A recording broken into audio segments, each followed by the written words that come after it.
Assalamualaikum, selamat datang kembali di Guru Gembel Channel.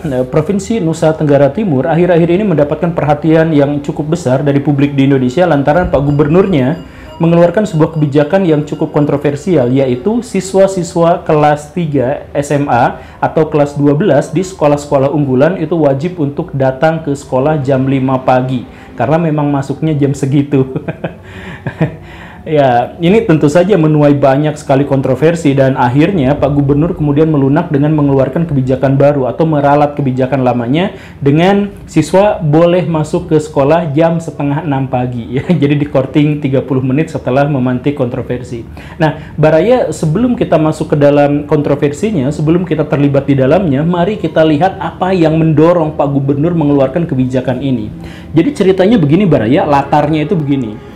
Jadi, Provinsi Nusa Tenggara Timur itu adalah provinsi yang paling royal dalam hal anggaran pendidikannya. Betapa tidak, 50% dari anggaran pendapatan dan belanja mereka itu dialokasikan untuk pendidikan. Ini tentu saja jauh lebih tinggi daripada amanat undang-undang yang hanya mematok 20%, dan ini jauh lebih tinggi daripada provinsi-provinsi lain di Indonesia. Nah, tetapi Pak Gubernur itu melihat bahwa anggaran yang sebesar itu ternyata kurang efektif karena siswa-siswanya tetap dianggap, menurut kacamata beliau, kurang berprestasi.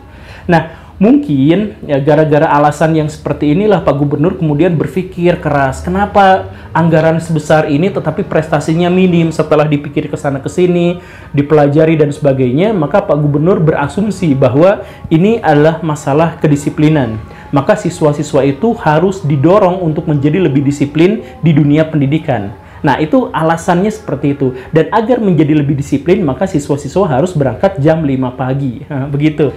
Nah, dalam hal inilah kita harus mengapresiasi bahwa Pak Gubernur itu ternyata memiliki iktikad yang baik untuk bisa memajukan daerahnya. Tetapi tentu saja saya pikir iktikad saja itu tidak cukup. Niat baik itu sepanjang sejarah tidak pernah cukup untuk bisa merealisasikan tujuan kita. Begitu kan? Jadi ada beberapa yang saya pikir harus diluruskan. Yang pertama begini Baraya, Pak Gubernur mengatakan bahwa siswa harus masuk jam 5 pagi itu adalah untuk mendorong mereka lebih disiplin lagi, agar untuk membuat mereka terlatih dalam kedisiplinan. Tetapi definisi kedisiplinan itu sebenarnya adalah kita komitmen pada peraturan. Itulah yang namanya disiplin. Jadi tidak ada hubungannya jam berapa kita datang ke sekolah, itu gak ada hubungannya. Mau jam 5 subuh, mau jam 7 pagi, mau jam 5 sore dan sebagainya, gak ada hubungannya dengan kedisiplinan, karena kedisiplinan itu adalah komitmen kita terhadap peraturan. Justru dengan kebijakan yang seperti ini, maka Pak Gubernur telah menjadi orang yang tidak berdisiplin karena sudah ada peraturan-peraturan yang ada, peraturan biologis misalkan, peraturan pemerintah dan sebagainya yang menetapkan satu hal, Pak Gubernur malah mengeluarkan kebijakan yang lain. Begitu kan? Nah, terkait dengan peraturan biologis misalkan, kan tubuh kita itu punya jam biologis. Nah, jam biologis itu tidak boleh dikhianati. Kalau misalkan jam biologis kita itu dikhianati, maka tubuh kita akan rusak atau tubuh kita akan mengalami gangguan tertentu. Misalkan begini, kan Pak Gubernur bilang bahwa siswa-siswa sekolah itu cukup tidur 6 jam saja biar lebih produktif dan seterusnya begitu ya. Nah, itu salah kaprah Baraya, karena yang sebenarnya itu adalah bahwa waktu kita kecil, waktu masih bayi itu, kita tidur harus minimal itu 12 jam atau 13 jam. Setelah kita jadi anak-anak, kita minimal tidur itu 10 jam. Kemudian ketika kita remaja, kemudian kita dewasa, bolehlah itu 8 jam sehari semalam. Dan setelah kita uzur seumuran dengan Pak Gubernur, bolehlah itu tidur 6 jam sehari. Begitu. Nah, jadi kalau Pak Gubernur mau tidur 6 jam sehari itu boleh. Bangun subuh itu boleh gitu. Bangun dini hari juga boleh. Nah, tapi kalau siswa itu tidur itu nggak boleh 6 jam, harus lebih karena masih dalam masa pertumbuhan dan otaknya masih membutuhkan energi yang lebih besar. Kan begitu. Nah, ini adalah pernyataan dari para ilmuwan bahwa tidur itu jamnya sekian harus didasarkan pada data kebijakan-kebijakan itu. Jangan gara-gara biar lebih produktif, gara-gara biar lebih efektif, gara-gara belajar lebih disiplin harus 6 jam tidurnya begitu. Dan karena itu maka sekolahnya harus jam 5 pagi gitu. Itu keliru Baraya. Termasuk juga dalam hal ini Pak Gubernur menjadi tidak berdisiplin karena Pak Gubernur mengatakan bahwa siswa-siswa yang harus masuk ke sekolah jam 5 pagi itu adalah siswa-siswa kelas 3 atau kelas 12 di sekolah unggulan. Nah, ini menunjukkan bahwa Pak Gubernur masih menerapkan sekolah unggulan di Nusa Tenggara Timur, yang itu tentu saja tidak sesuai dengan semangat kurikulum merdeka. Sekolah unggulan itu tidak boleh, sekolah unggulan itu diskriminatif. Jadi kalau Pak Gubernur ternyata masih menjalankan itu, maka Pak Gubernur ternyata tidak disiplin karena tidak sesuai dengan kurikulum yang ditentukan oleh pemerintah, yaitu kurikulum merdeka, dan tidak ada sekolah unggulan di sana.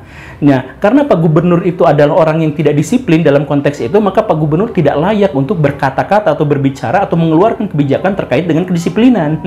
Begitu ya. Dan karena itu, saya harus menggarisbawahi bahwa pemimpin yang disiplin itu tidak akan menelurkan kebijakan-kebijakan yang disiplin dan tidak akan bisa memaksa orang-orang yang ada di bawahnya untuk menjadi disiplin. Gitu ya, itu semoga dipahami bersama.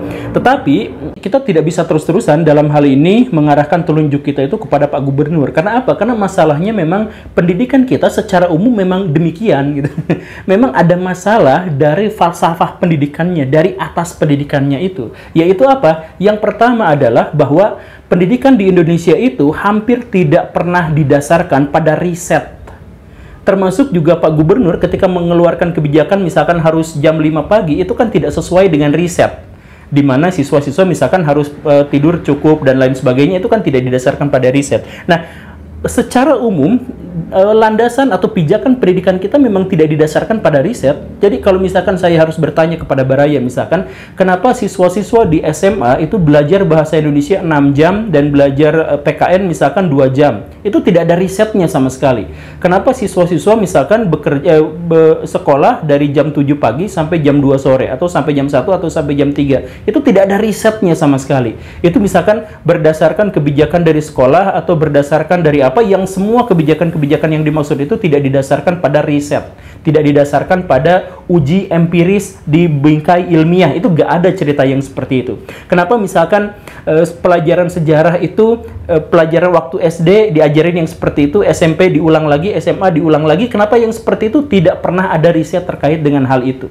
Kenapa pelajaran ini harus diajarkan? Kenapa yang itu tidak harus diajarkan? Kenapa ilmu ekonomi hanya teori saja dan sebagainya? Itu tidak pernah didasarkan pada riset. Dan karena itu, maka pendidikan-pendidikan di Indonesia itu pada umumnya itu tidak menghasilkan sesuatu yang sesuai dengan ekspektasi.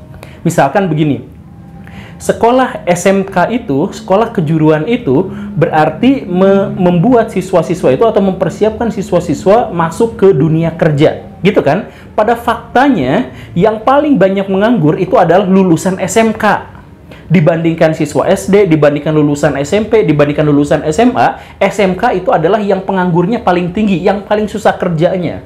Nah, kenapa bisa seperti itu? Karena memang riset untuk bikin kurikulum SMK itu gak ada. Karena itu maka tidak sesuai dengan ekspektasi dan cenderung ironi. Yang awalnya sekolah ini diarahkan untuk bekerja, ternyata penganggurnya paling tinggi di situ. Atau misalkan kita ambil pelajaran yang lain, pelajaran IPS. Pelajaran IPS itu kontennya apa? Bagaimana cara kita bersosialisasi dengan pihak lain, bagaimana cara kita bisa memanage diri, bagaimana cara kita berdagang dengan pihak lain, bagaimana cara kita menjadi bagian dari masyarakat. Begitu kan? Tetapi siswa-siswa yang 10 terus nilainya atau 100 terus nilainya di ulangan-ulangan IPS biasanya justru gagal bersosialisasi, gagal dalam berbisnis.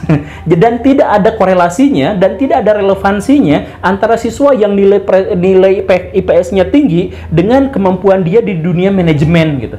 Nah, kenapa seperti itu? Karena dunia pendidikan kita itu terlalu teoritis. Kenapa terlalu teoritis? Karena tidak ada riset yang mendasarinya. Sekarang saya tanya pada praktisi pendidikan, pada pakar pendidikan, apa risetnya? Di mana risetnya? Tunjukkan kepada saya sekarang.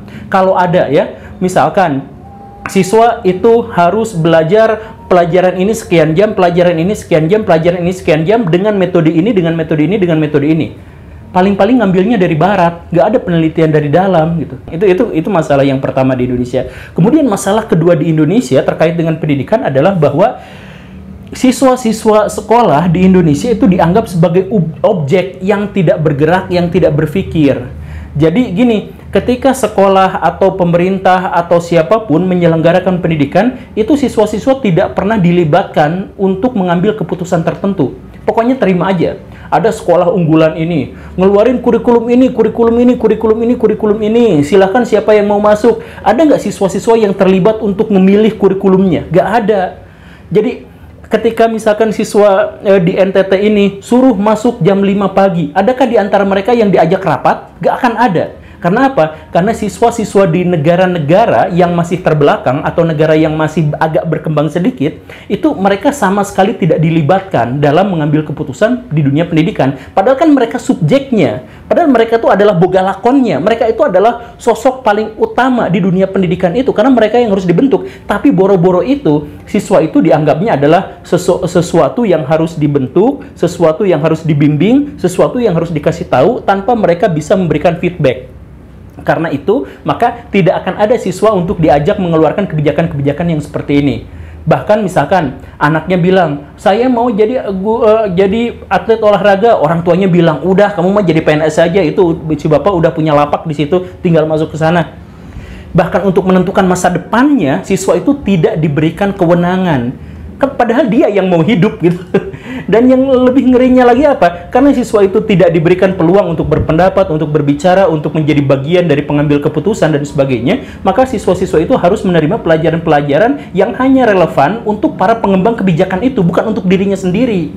Siswa diajarin coding nggak? Enggak, padahal itu penting buat masa depannya. Kenapa nggak diajarin coding? Karena pengemban kebijakan yang bikin aturan-aturan, bikin kurikulum-kurikulum itu menyesuaikan dengan dirinya gitu. Jadi menurut dirinya akan nggak penting coding mah, yang apa itu yang ya, jadi nggak usah gitu. Jadi yang penting buat siswanya nggak penting, karena yang paling penting itu adalah yang sesuai dengan kebijakan si pembuat kebijakannya gitu. Ngeri kan? Nah, sekali lagi karena masalah-masalah itulah kemudian Pak Gubernur mengeluarkan kebijakan yang seperti itu. Ya walaupun nyeleneh, walaupun kontroversial, dalam bingkai falsafah pendidikan di Indonesia wajar kalau ada orang yang berpandangan seperti itu. Oke, Bray, segitu saja ya. Terima kasih karena sudah menyimak. Saya Guru Gembul. Assalamualaikum warahmatullahi wabarakatuh.